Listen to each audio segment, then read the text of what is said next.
hindi lahat ng legal, moral. Hindi ibig sabihin, legal na, hindi ka na nagkakasala pa. Alam po ninyo, aaminin ko, na sa tuwing ma-encounter ko ang ebanghelyo para sa araw na ito, ang tendency ko po ay magnilay agad tungkol sa kasal, tungkol sa pag-aasawa, sapagkat yun naman kasi ang obvious na pinag-uusapan dito, di ba? Siyempre, yung version din ni St. Matthew, ang palagi na ginagamit o pangkaraniwang ginagamit na gospel reading tuwing may wedding.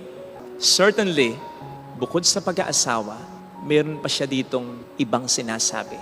Sinasabi rin niya dito na ang nilikha lamang ng Diyos ay lalaki at babae. Now, you can have many various social and cultural expressions of being feminine and masculine. Pero wag nating babaguhin. Wag nating babawasan. Lalong wag nating daragdagan. At sasabihin natin na yun na ang katotohanan. Because the Bible couldn't be more direct. Jesus couldn't be more plain. There are only two genders, male and female.